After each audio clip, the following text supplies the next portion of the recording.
నుండి కృపయు సమాధానాన్ని కలుగును గాక.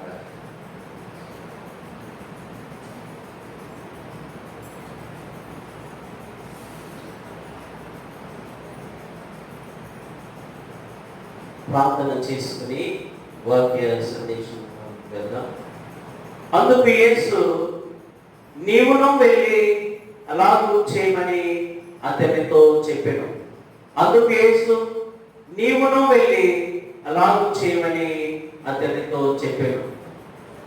మా శ్రేయ దుర్గమా, మా విమోచకుడా, నా నోటి మాటలు మా అందరి హృదయ ధ్యానము నీ దృష్టికి అంగీకారముగా చేయమని యజమానుడు వాడుకట్టుకు అర్హమైన పాత్రగా మార్చమని తండ్రి కొద్ది క్షణాలు నీ బిడ్డలతో దేవుని వాక్యమును ధ్యానించుండగా ఏ వాక్యము నీది, మాట నీది.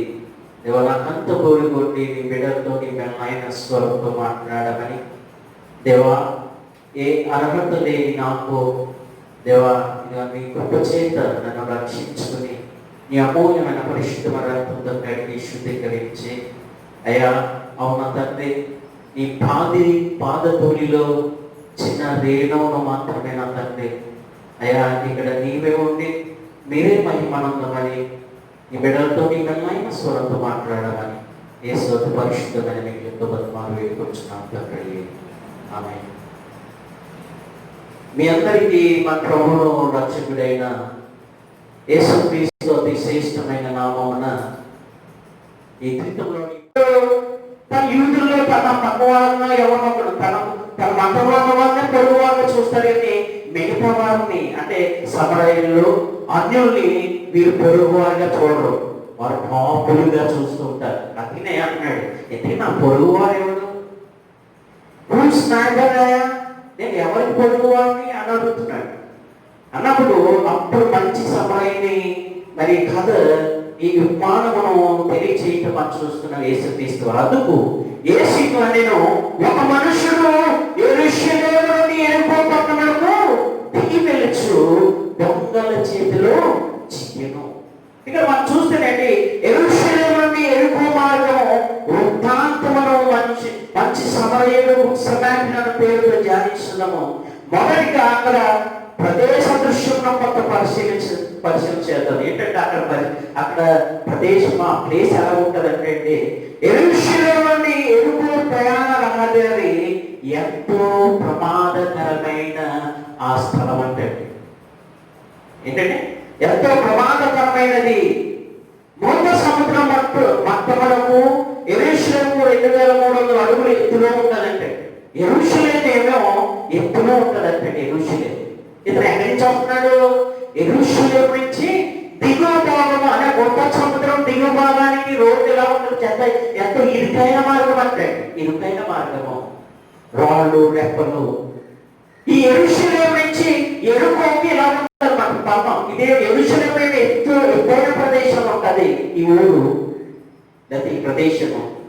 యెరికో ఏమో చాలా దిగువ భాగంలో ఉంటుంది. దిగువ భాగంలో ఈ రోడ్డు యెరూషలేము నుంచి యెరికోకు సుమారు 18 నుంచి 20 మైళ్ళ దూరం ఉంటుందంటే ఆ రోడ్డు కూడా ఎలా ఉంటుందంటే చాలా ఇరుకైన రోడ్డు, ఎంతో ప్రమాదకరమైన రోడ్డు.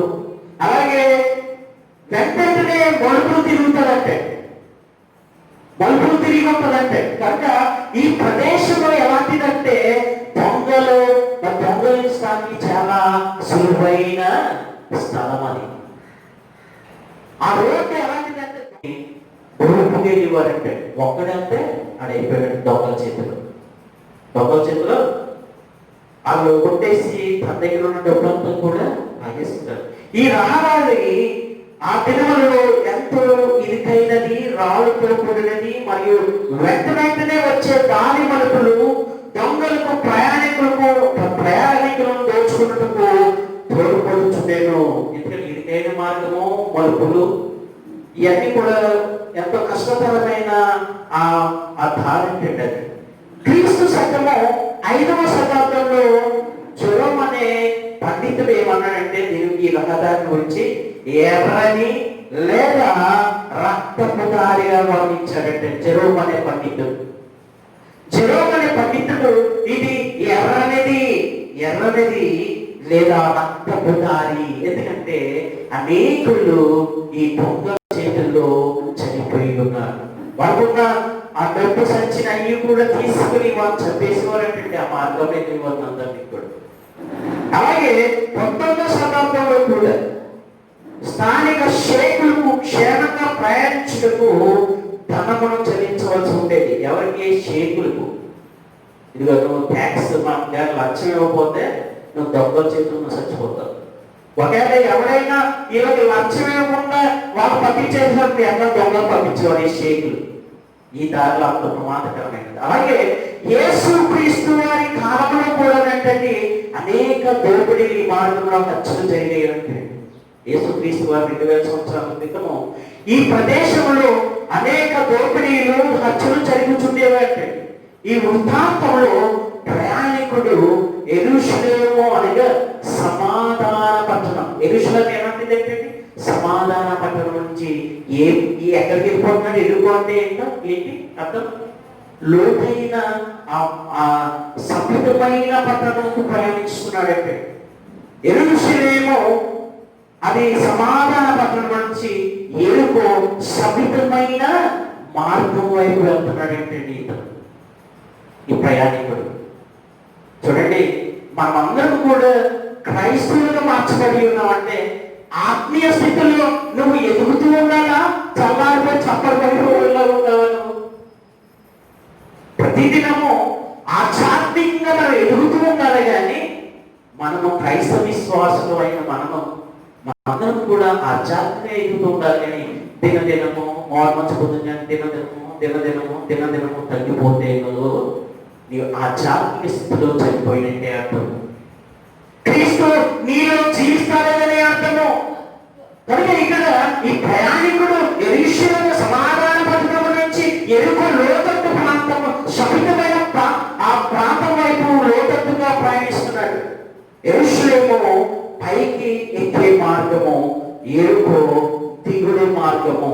క్రైస్తవ విశ్వాసి ఉన్నత శిఖరముల వైపు ఆత్మీయ జీవితంలో ఎదగాలి, ఉన్నత స్థానములకు ప్రయాణించాలి. కానీ మనం దినదినమో కిందకి జారిపోకూడదంటే క్రైస్తవ విశ్వాసమైన మనం.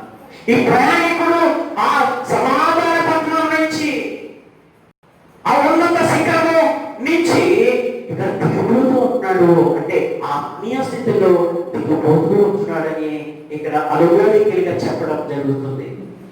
కనుక యెరూషలేము జీవజలము ప్రవహించు పట్టణము. ఎరుకో ఎలాంటిదంటే నిరాశ, నిస్పృహలు, మరణంకు చిహ్నంగా ఉన్నది. అదొక సింబల్ గా ఉన్నది. ఏంటంటే ఇది యెరూషలేము జీవజలము ప్రవహించు పట్టణము. నువ్వు యెరూషలేము ఉంటే జీవజలము నీలో ప్రవహిస్తుంది. జీవజలం ప్రవహించు పట్టణము. ఎరుకు నిరాశకు, నిస్పృహలకు, అదే సభితమైన మార్గం వైపు మరణముకు చిహ్నము ఉన్నది. అదే నువ్వు దిగిపోతున్నాము. ఎరుకు పట్టణము సాదృశ్యము, సింబాలిక్గా ఇది ఒక సభితమైన మరణముకు చిహ్నంగా ఉన్నది. ఆ ప్రయాణం కింద ఆ సమాధాన పట్టణం నుంచి, ఆ శిఖరము వైపు నుంచి, జీవజలం ప్రవహించి పట్టణం నుంచి ఈ ప్రయాణికుడు దిగిపోతున్నాడంటే, ప్రయాణం చేస్తున్నాడంటే ఏమేవాళ్ళు లాస్ట్కి దొంగల చేత కొట్టబడి ఉన్నాడు. కొలప్రాణంతో ఉన్నాడు. కొలప్రాణంతో ఎరుకో మార్గానికి ఏమి సంభవించిందంటే 30వ వచనంలో చూస్తే చూడండి. అయితే ఒక సమరయుడు ప్రాణమైపోవచ్చు అతనిని చూచి దొంగల చేతిలో చిక్కాడు. అతని బట్టలు, అతను కూడా బట్టలు, అతను మరి వ్యాపారం చేస్తే వచ్చినప్పుడు బట్టలు తీసుకుంటారు కదా, అతను బట్టలు సంచి, అతను ఉన్న డబ్బు ఏమేమి తీసుకున్న వ్యాపారం చేయడానికి అన్నీ కూడా దోచుకుని పడ్డాయి అంటే దొంగల చేత. అతని కొట్టి తన కొన ఊపిరితో విడిచి వెళ్ళారు. ఊపిరితో విడిచి వెళ్ళారంటే నిస్సాయుడు విడవబడ్డాడు. శరీరం అంతా కూడా గాయాల పాలైపోయింది. చావు బ్రతుకుల మధ్య కొట్టు పెట్టి ఆడుస్తున్నాడంటే ఈ వ్యక్తి. చావు బ్రతుకుల మధ్య ఉన్నాడు. పుట్టేసారి చిన్నది ఇంక లేకపోతే ఆ దగ్గర అంతా కూడా తీసుకుపోయారు. అలాగే ఇక్కడ 31 నుంచి 33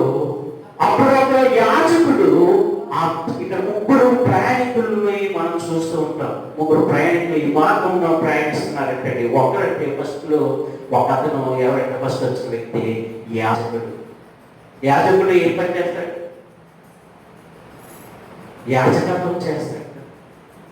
యాజకుడు వెళ్తున్నాడంటండి.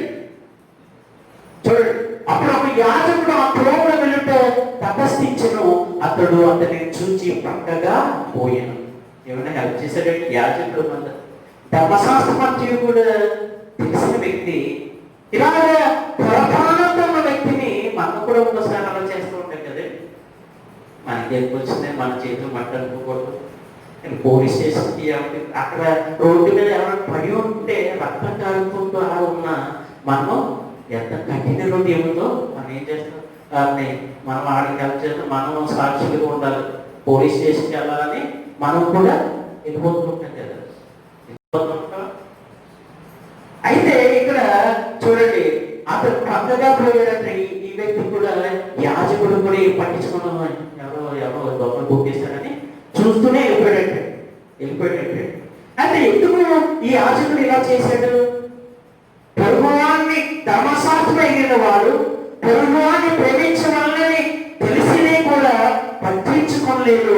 మేలు చేయవాలని ఎరిగి చేయలేదంటే. మేలు చేయాలి కదా, ధర్మశాస్త్రం చెప్తుంది కదా, దీని వల్ల నీ ప్రభువాన్ని ప్రేమించమంటుంది కదా. ఇది అంతా కూడా ధర్మశాస్త్రం అంతా కూడా తెలిసిన వ్యక్తి యాజకుడు. అయితే ఇతను ఏమీ పట్టించుకోకుండా చూసి చూడట్టు అతను చూస్తూ వెళ్ళిపోతున్నాడంటే. ఎందువల్ల? కారణం ఏంటంటే ఇతను యాజకుడు. యాజకులు ఎవరైనా శవాన్ని, చనిపోయిన శవాన్ని మొక్కదేనంటే వాడు 7 రోజులు అపవిత్రుడై ఉంటాడంటే. 7 రోజులు దేవాలయంకి రాకూడదు, తన విధుల్లో ఆచరించకూడదు. వాడు అపవిత్రుడై ఉంటాడు. కనుక ఇతను నాకెందుకు వచ్చిందిలే, మళ్ళీ దేవాలయం వెళ్ళవలసిన సమయం ఇప్పుడు అతను మొక్కుకుంటున్న 7 రోజులు అపవిత్రుడు అయిపోవాలి అని ఆ ఉద్దేశంతోనేమో కొంత పండితులు ఇలా అంటారు. అతను ఏం పట్టించకుండా వెళ్ళిపోయినట్టుగా మనం చూస్తున్నాం. అంతేకాకుండా కొంతమంది అంటే ఇప్పుడు అప్పుడు కూడా ఒక దొంగలు ఏం చేసేవారంటే అక్కడ పడిపోయినట్టు, చనిపోయినట్టు, రక్తం కారినట్టు యాక్ట్ చేస్తూ ఉంటారంటే. అప్పుడు ఎవరైనా వస్తారు కదా అదే, అయ్యో రక్తంతో పడి ఉన్నారంటే. మనకు కూడా ఇలాంటి సంఘటనలు ఇంకా జరుగుతుంటాయి కదా మన లోకంలో. అలాగే అప్పుడు కూడా అంటే చనిపోయినట్టు యాక్ట్ చేసేవారంటే దారిన పడిపోయి అప్పుడు ఎవరొకరు వస్తారు కదా. అప్పుడు దొంగలు ఆ గోడన పక్కన దొంగల వారు ఆ వారు వచ్చేసి ఇతన్ని గుట్టేసి తన దగ్గర ఉన్న డబ్బులంతా కూడా తీసుకునేవారంటే. అలాంటి సంఘటనేమో యాజకులు ఏం పట్టించుకుంటూ వెళ్ళిపోయాడు. దొంగలే ఇలా యాక్ట్ చేస్తున్నారేమో పడిపోయినట్టు. అందుకే ఇక్కడ ఇష్టపడుతూ ఉండవచ్చు. ఇతని స్వభావము కనుక యాజకుడు అవసరంగా సమస్య తెచ్చుకుంటూ ఇష్టపడక వెళ్ళిపోయి ఉండవచ్చు అంటారు. కనుక ఎందుకు కష్టం తెచ్చుకుంటాం? ఎందుకు అంత దగ్గరికి మనం ఇరుగులో మనం సమస్యలు తెచ్చుకుంటాం ఎందుకు అని తన దారిని తను వెళ్ళిపోతూ మనం చూస్తున్నాం. చూడండి, సహాయం చేయటం కన్నా అక్షరములకు ప్రాధాన్యతనిచ్చాడు. కొత్త నిబంధన యేసుక్రీస్తు వారి ధర్మశాస్త్రం ఏం చెప్తుంది? నీటి వలె నీ పొరుగువారిని ప్రేమించిన. ఇక అక్షరముకు అతను ప్రాధాన్యత ఇచ్చాడు. అక్షరం ఏంటి? అక్షరం అంటే ధర్మశాస్త్రానికి ప్రాధాన్యత ఇచ్చాడు. కానీ అంటే అయ్యో అతను శవాన్ని ముట్టుకుంటే నేను 7 రోజులు ఎలా ఉండాలి అనే అక్షరాలకు ప్రాధాన్యత ఇచ్చాడు. కానీ క్రీస్తు ఆ ప్రేమ, నిన్ను వల్ల నీ పొరుగువారిని ప్రేమించాలని అన్న దానికి ఇతను ఏమీ గమలేదు. అక్షరానికే ప్రాధాన్యత ఇచ్చి ఉన్నాడు. అక్షరములు అలాగే ధర్మశాస్త్రం కూడా చెప్తుంది నిన్ను వల్ల నీ పొరుగువారిని ప్రేమించాలని. దాన్ని ఏమి పట్టించకుండా అక్షరములకు ప్రాధాన్యత ఇవ్వడం మనం చూస్తున్నాం. చూడండి, ఇతను సహాయం చేయడం కన్నా అక్షరములకు ప్రాధాన్యత ఇచ్చేవాడు. ఉదాసీనత, అలసత్వము, నిర్లక్ష్యము ఇతని ధోరణిలో అపాయంలో ఉన్న వారిని రక్షించాలన్న బాధ్యత విస్మరించాడు. అపాయంలో రక్షించాలన్న బాధ్యతను విస్మరించాడు. నేను బాగున్నాను కదా చాలు, నేనేది మాత్రం నేను ముట్టుకుని మళ్ళీ వాళ్ళు చెప్పేవాడు నేను మళ్ళీ 7 రోజులు నేను ఎడమగా అభివృద్ధి అయిపోతుంది, ఎందుకు నా ఇల్లు నేను నిర్వర్తించుకోవాలి అన్నట్టు ఆలోచించాడు. అక్షరం ధర్మశాస్త్రం మీద ఆధారపడి ఉన్నాడు. కానీ ప్రభుత్వం యేసు చెప్పిన మాటలు, ధర్మశాస్త్రం చెప్పిన ఇన్ని వాళ్ళు నీ పొరుగు వాళ్ళు ప్రేమించాలన్నది ఆయన విస్మరించాడు. అలాగే రెండవ వాడు లేవీయుడు కూడా అలాగే చేశాడంటే చదవండి. అలా మన లేవీయుడు అప్పుడు ఆ చోటికి వచ్చి చూచి ప్రక్కగా పోయాడు. ఇంత కొంచెం కనికరం ఉంచాడు, అంటే చూశాడు, అయ్యో ఎవరో కొట్టేస్తాడు, మనం సహాయం చేయలేకపోయాడు. ఎందుకంటే లేవీయుడు కూడా ఎక్కడ పనిచేయాలి? దేవాలయంలో పనిచేసే వ్యక్తి, యాజకుడు కానీ లేవీయుడు కానీ. మళ్ళా అతను కొట్టుకుంటే 7 రోజులు నేను ఏమనుకుంటా అభివృద్ధి అయిపోవాలి అని ఇతను చూసి చూడండిగా కొంచెం జాలిపడి వెళ్ళిపోయినట్టు మనం చూస్తున్నాం. ఇతను జాలిపడి వెళ్ళిపోయినట్టు మనం చూస్తున్నాం. కనుక చివరిగా సమరయుడు అంటే సమరయుడు చూడండి. అయితే ఒక సమరయుడు ప్రయాణమైపోవచ్చు అతడు పడి ఉన్న చోటికి వచ్చి చూడండి. సమరయుడు యూదులకు శత్రువులు అంటే అంతరాని వారు, ధృవీకరింపబడిన వారు, ధర్మశాస్త్రము లేని అన్యులు, వాతపూర్వక ధర్మశాస్త్రం లేకపోయినను ధర్మశాస్త్ర సారమును తన జీవితంలో కనపరుచున్నాడు. ఇప్పుడు ధర్మశాస్త్రం తెలియదు ఎవరికి? సమరయుడికి తెలియదు. అయితే ధర్మశాస్త్రంలో నియమాలను పాటించాడు. ఎలా పాటించాడంటే ఈ పడి ఉన్న వ్యక్తి దగ్గరికి వెళ్ళాడంటే చూచాడంటే. చూడండి ఒకసారి రోగిల్ రాసిన పత్రిక 2వ అధ్యాయం 14-15 చదవండి సార్. రోగిల్ రాసిన పత్రిక 14-15 వచ్చిన. ధర్మశాస్త్రం లేని అన్యజనులు స్వాభావికముగా ధర్మశాస్త్ర సంబంధమైన క్రియలను చేసిన ఎడల ధర్మశాస్త్రం లేని వారైనను తమను తామే ధర్మశాస్త్రమైనట్టుగా ఉన్నారు. అట్టి వారి మనస్సాక్షి కూడా సాక్షిస్తుండగాను వారి తలపులు ఒక దాని మీద ఒకటి తప్పు మోపుచు చాలు. అది మనస్సాక్షి. చాలా ధర్మశాస్త్రం తెలియదు, ధర్మశాస్త్రంలో నియమించినట్టు ఆ మనస్సాక్షి గర్దిస్తారు. చూడండి, ధర్మశాస్త్రం అబ్రహ్మకాలం ధర్మశాస్త్రం లేదండి. ఎప్పుడు వచ్చింది? 430 సంవత్సరాలు. అదే అంటాడు ఇక్కడ పత్రికలో, 430 సంవత్సరాల క్రితమే ఈ ధర్మశాస్త్రం నియమాలు వచ్చాయి. ఎవరి ద్వారా? మోషే ద్వారా, సినాయి పర్వతం మీద. ఈ 430 సంవత్సరాల క్రితము అబ్రహాము కాలంలో ధర్మశాస్త్రం లేదు. ధర్మశాస్త్రం లేదంటే పాపం లేదన్నట. పాపం లేదు, అది తప్పు, ఇది కరెక్ట్ అనేది ఏది మనం గర్దిస్తుందండి? మన మనస్సాక్షి. మనము క్రీస్తు సువార్త అందించిన ముందు మన పెద్దలు, మన ముత్తాతలు మనస్సాక్షి మీదే ఆధారపడి ఉండేవారు. కొంతమంది మంచివారు, ఎవరైనా ఆపద ఉండడం, వారు ఉండడం, దాన ధర్మాలు చేయటం. క్రీస్తు సువార్త తెలియదు. క్రీస్తు బంధనం అంటారు కదా, ఖచ్చితంగా దేవుణ్ణి విశ్వసించి మారు మనసు పొంది బ్యాప్టిజం తీసుకున్న వారు మాత్రమే నిత్య రాజ్యానికి వెళ్తారని చెప్తూ ఉంటారు. కొంతమంది డిబేట్లు పెడతారు. ఏంటి? ప్రభువును రక్షణగా చేసుకుని నువ్వు రక్షణ పొంది బ్యాప్టిజం తీసుకుంటే నిత్య రాజ్యం అంటారు. కానీ మరి మన పిల్లలకి అలా సువార్త లేదు. ఒక 100-200 సంవత్సరాల క్రితం మన పిల్లలకి, మన ముత్తాతలకి సువార్త లేదు. మరి వాళ్ళ పరిస్థితి ఏంటంటే వాళ్ళ మనస్సాక్షి బాగుంది, మనస్సాక్షి మాత్రము మంచివాడు అని చెప్పుడు వెళ్ళిపోతారు. కానీ అందరికి సహాయం చేయలేము. సహాయం చేయలేని వారిగా మనం ఉంటున్నాం.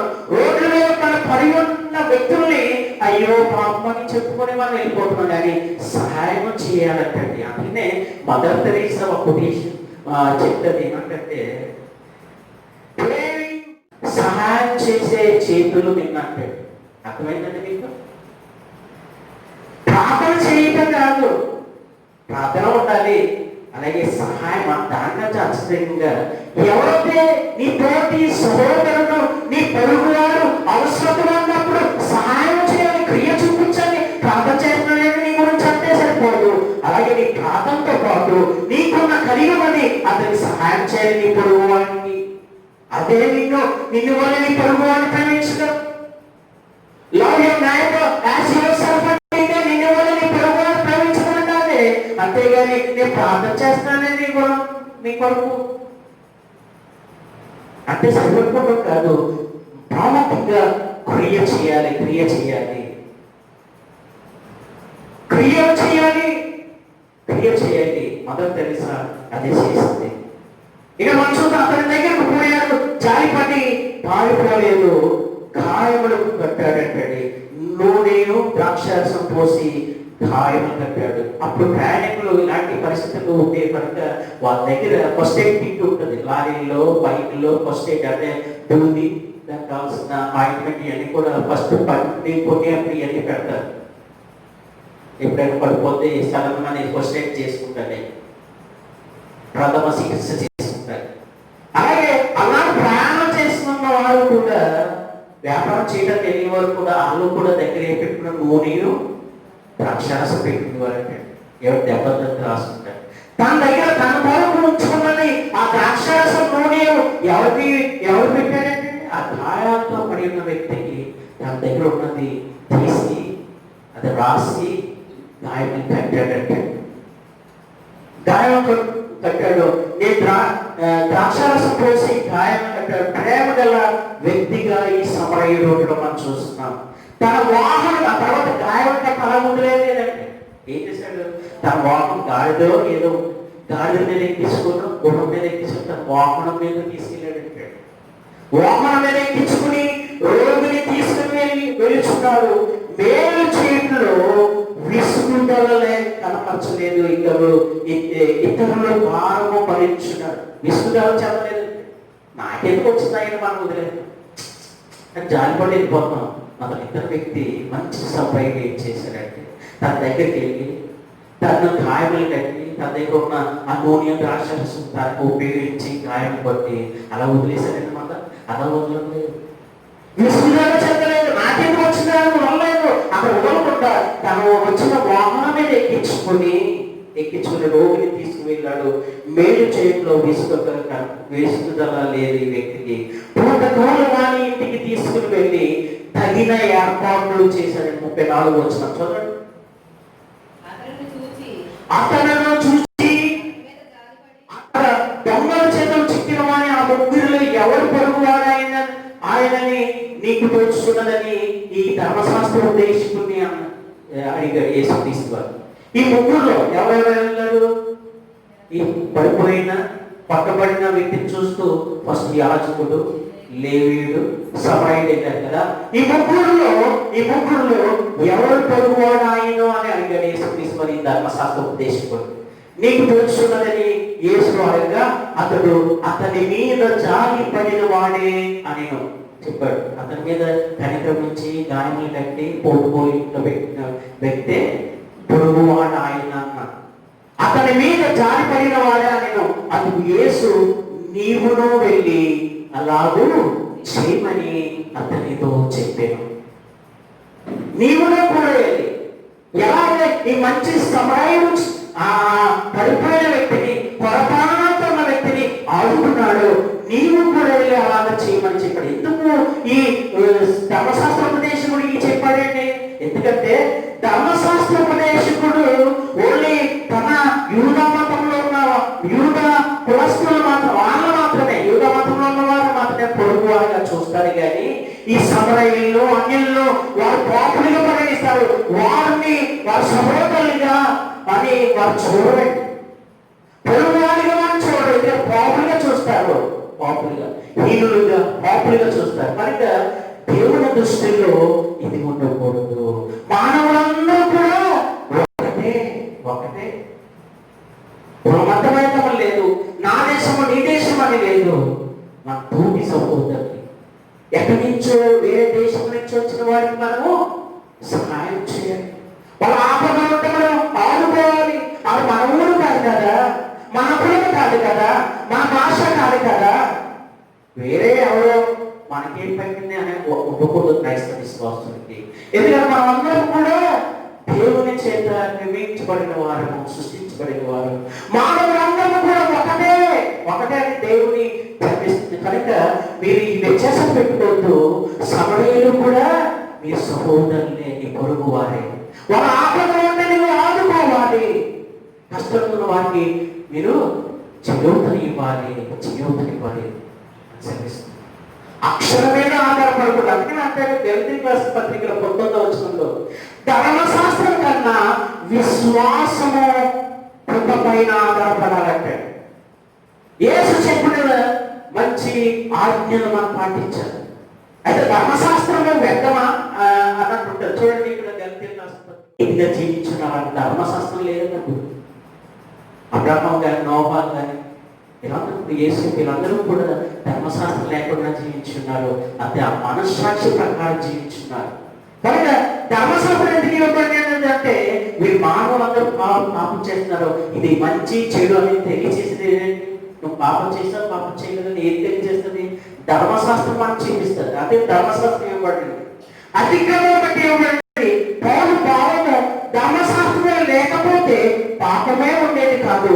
మానవులు తప్పు చేసినందువలన శిక్షించబడేవారు కాదు. ఎందుకనగా ధర్మశాస్త్రం లేదు కనుక ధర్మశాస్త్రం పాపమును తెలుపుతున్నది. ధర్మశాస్త్రం ఉన్నది కనుక ఏది తప్పు ఏది రైట్ అన్న తెలుస్తుంది. దేని ద్వారా? ధర్మశాస్త్రము అది కృప చూపించదు నీకు. అది నేను రక్షించలేము. ధర్మశాస్త్రం ఏం తెలియచేస్తుందంటే నువ్వు ఇంటి రీతిగా నీతిగా నడవాలి. నువ్వు ఏ పాపం చేస్తే నువ్వు అపవిత్రులు అయిపోయావు. పాపమును తెలియచేసేది, శిక్షణించేది ఏంటంటే ధర్మశాస్త్రం అది తెలియచేస్తుంది. కానీ నిన్ను రక్షించేది ఏదంటే ప్రభువైన యేసుక్రీస్తు అని. అందుకనే ఈ లోకానికి వచ్చినాడు ఆయన. మనందరి పాపం ధరించి ఉన్నాడు. ఒకేసారి ఆయన మరణించున్నాడు. మనందరి వల్ల ఆయన కృప చూపించున్నాడు. కృప కాబట్టి మన ధర్మశాస్త్రం కూడా లోబడి లేవు. అయితే ధర్మశాస్త్రం పెట్టమా అంటే అది కాదు. ధర్మశాస్త్రం ఒక నీడ లాంటిది. ధర్మశాస్త్రము లేకపోతే యేసుక్రీస్తు వారు ఎలా వస్తారు? ఇవన్నీ కూడా దీంట్లో రాయబడి ఉన్నాయి. ధర్మశాస్త్రం ఒక నీడ లాంటిది. అవునే కదా? ధర్మశాస్త్రం ఒక నీడ లాంటిది. ధర్మశాస్త్రం లేకపోతే ఒక సినిమా మధ్యలో వెళ్ళిపోయి చూస్తే నీకు అర్థమవుతుంది. సింహానికి వెళ్తావు, మధ్యలో వెళ్ళి చూస్తే నీకు అర్థమవుతుంది. ఫస్ట్ నుంచి చూస్తేనే సినిమా స్టోరీ కథ అన్నది తెలుస్తుంది. అందుకని ధర్మశాస్త్రం అలాంటిది. పుట్టిన కానించి మానవుడు పాపం ఇవన్నీ కూడా యేసుక్రీస్తు వారు పుడతారు. మానవులందరూ పాపం కొడుతూ ఆయన మరణిస్తారు. మరణ పునరుత్థానములు ఇవన్నీ కూడా రాసి వచ్చింది ఎక్కడ? ధర్మశాస్త్రం. యెషయా గ్రంథంలో, యోహాను ఈ అన్ని గ్రంథాల్లో ఈ పాత నిబంధనలు ధర్మశాస్త్రంలో రాయబడి ఉన్నది. కనుక ధర్మశాస్త్రం వ్యక్తం కాదు. నువ్వు పాపంలో ఉన్నావా, నీతిగా జీవిస్తున్నట్టు తెలియజేసేది ధర్మశాస్త్రం. మనం కొట్టువేయకూడదు. అయితే ధర్మశాస్త్రం ధర్మశాస్త్రం గైకొనాలంటే మనం ఏం చేయాలి? నీతి ధర్మశాస్త్రం గైకొనాలంటే ప్రేమ ధర్మశాస్త్రము మనం గైకొనాలి. ప్రేమ ధర్మశాస్త్రం అంటే క్రీస్తు ధర్మశాస్త్రం. క్రీస్తు ధర్మశాస్త్రం అంటే నూతన ధర్మశాస్త్రము. నీతి అనే ధర్మశాస్త్రము అంటే పాత నిబంధన ధర్మశాస్త్రము గైకొనాలంటే ఈ ప్రేమ ధర్మశాస్త్రం మనం గైకొనాలి. ప్రేమ ధర్మశాస్త్రము ఈ 10 ఆజ్ఞలన్నీ కూడా షార్ట్ కట్ చేసి ఉన్నాడు. దాని సారాంశం అంతా కూడా 2 ఆజ్ఞల్లో యేసుక్రీస్తు వారు వచ్చి అదే ఏంటంటే ఈ ధర్మశాస్త్ర ఉపదేశంలో చెప్పిన సారాంశం ఏంటంటే నీ దేవుడైన యెహోవాను నేను ధర్మశాస్త్ర ఉపదేశుడు అడిగాడు కదా యేసుక్రీస్తు. నేను నిత్యరాజ్యంలో చేరాలంటే నేనేం చేయాలి? పాటించాలన్నప్పుడు నీ దేవుడైన యెహోవాను నీ పూర్ణ మనసుతో, పూర్ణ వివేకంతో, పూర్ణ బలంతో, పూర్ణ శక్తితో దేవుని ఆరాధించాలి. అలాగే నిన్ను వలె నీ పొరుగు అని ప్రేమించాలి. ఇవి 2 ఆజ్ఞలు లేకుంటే నీకు నిత్యరాజ్యము. ప్రేమ ధర్మశాస్త్రం ఇదే, క్రీస్తు ధర్మశాస్త్రం ఇదే, నీతి ధర్మశాస్త్రం. పాత ధర్మశాస్త్రంలో గైకొనాలంటే అలాగే దాంతో పాటు ఈ క్రీస్తు ధర్మశాస్త్రము, ప్రేమ ధర్మశాస్త్రము, ఈ కృప ధర్మశాస్త్రము నువ్వు దైవమాలి. క్రీస్తు ధర్మశాస్త్రం ఒకవేళ నీ దేవుడైన యెహోవాను ప్రేమించి పూర్వవస్తు ప్రేమించిన నీ పొరుగు వారిని దేశిస్తే దేవుని నువ్వు నిజంగా ప్రేమించలేదంటే, దేవుని మాత్రం ప్రేమిస్తే అది అబద్ధం అంటున్నాడు దేవుడు. ఎప్పుడైతే నీ తోటి సహోదరుడు అక్కర్లో అక్కర ప్రాణాలతో ఏ వ్యాధి చేతో ఆకలితో అలమటిస్తుండగా, నాకేంటి నాకు అంత బాగుంది కదా, సమృద్ధిగా ఉంది కదా, నీ దగ్గర పెట్టిన అమ్మ నీ గురించి ప్రార్థన చేస్తున్నాను నోటు పెద్దవాళ్ళతో కదా ధ్యానవలసింది. క్రియ చేయాలి.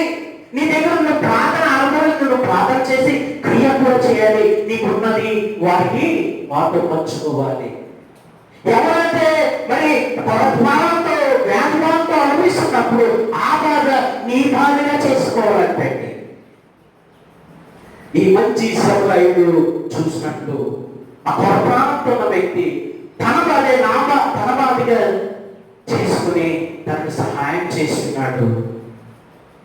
అదేనండి నిన్ను వలే నీ పొరుగు అని ప్రేమించమంటే. ఇంకొక ఇతరులు ఉన్న బాధపడుతుందో, అనారోగ్యంతో ఏ నొప్పితో బాధపడుతుండగా ఆ నొప్పి ఆ బాధ మీదుగా తీసుకోవాలంటే. ఒక విషయం చెప్పి నేను ముగించాలని ఆశిస్తున్నాను. కృప పరిశుద్ధాత్మను తోడుకొని నడిపించును గాక. ఆమె సమస్త జ్ఞానం ఇచ్చిన దేవుని సమాధానం యేసుక్రీస్తు